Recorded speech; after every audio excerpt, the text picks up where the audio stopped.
बुलढाण्यातल्या शाळकरी मुलांच्या ताटात पुन्हा गरम गरम जेवण आलंय। कारण गेल्या महिन्याभरापासून बंद असलेला शालेय पोषण आहार आता पुन्हा सुरू झालाय।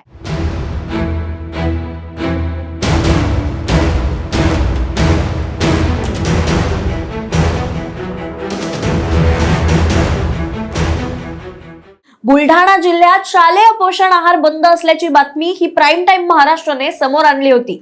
बातमी दाखवल्यानंतर प्रशासनाकडून हालचाली सुरू झाल्या आणि आता अखेर शाळांमध्ये पोषण आहारासाठी धान्य जाऊन पोहोचलंय। काही दिवसांपूर्वी आमचे सहकारी शिवाजी मामणकर हे आदर्श जिल्हा परिषद मराठी उच्च प्राथमिक शाळा बोराखेडी बुलढाणा इथे जाऊन पोहोचले। त्यांनी तिथे जाऊन शालेय पोषण आहाराची परिस्थिती जाणून घेतली, प्रत्यक्ष पाहणी केली आणि त्यानंतर याबाबतची बातमी केली। त्यांना असं लक्षात आलं की शाळेत शालेय पोषण आहार बंद असल्याने विद्यार्थ्यांना घरून डबे आणावे लागत होते आणि त्यांची बरीच अडचण होत होती। पण ही बातमी प्राइम टाइम महाराष्ट्रावरती प्रसारित झाल्यानंतर त्याचे पडसाद लगेचच उमटलेले आपल्याला दिसतायत। त्यांनी नेमकी काय बातमी केलेली ज्यामुळे हा प्रश्न सुटलाय ते आधी पाहूयात।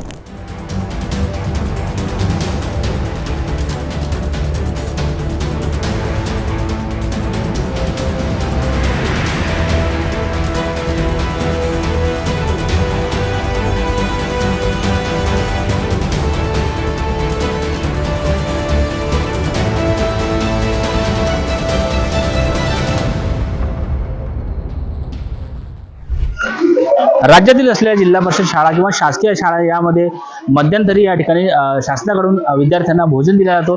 मात्र गेल्या काही दिवसापासून जवळपास 1 महिना झाला या ठिकाणी मुलांच्या ताटामधली खिचडी गायब झालेली आहे। या ठिकाणी तांदूळ आहे, बाकीचे धान्य या ठिकाणी पूर्णपणे संपलेले आहे। त्यामुळे मुलांवर आता या ठिकाणी घरून डबा आणण्याची वेळ आली आहे। आपण सध्या जिल्हा परिषदची शाळा आहे बोराखेडी मोताळा तालुक्यात त्या ठिकाणी आलेलो आहे।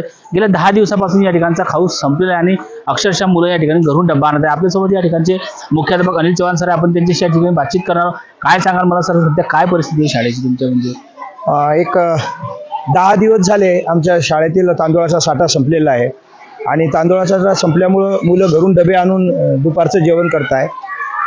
तांदूळाचा साठा संपल्या मुलांवर थोडीशी उपासमारीची वेळ येतेच, कारण 100% मुलं काही डबे आणत नाही, पालकही 100% देत नाही शाळेच्या भरोशावर।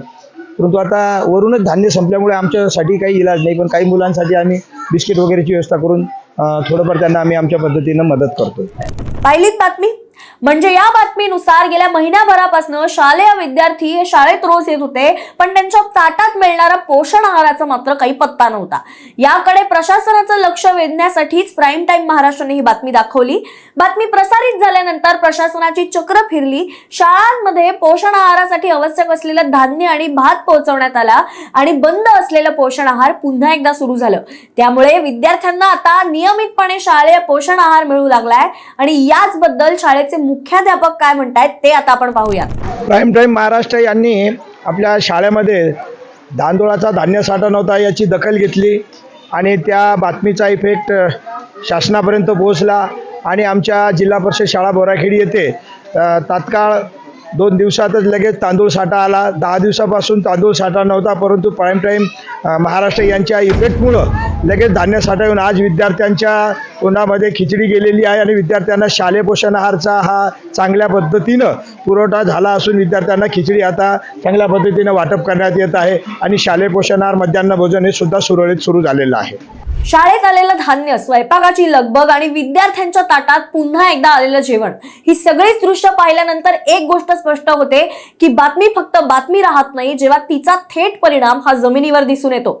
अशाच बातम्या आम्ही पुढे सुद्धा तुमच्यासाठी घेऊन येत राहणार आहोत। त्यामुळे सबस्क्राईब करायला विसरू नका आणि पाहत रहा प्राइम टाइम महाराष्ट्र।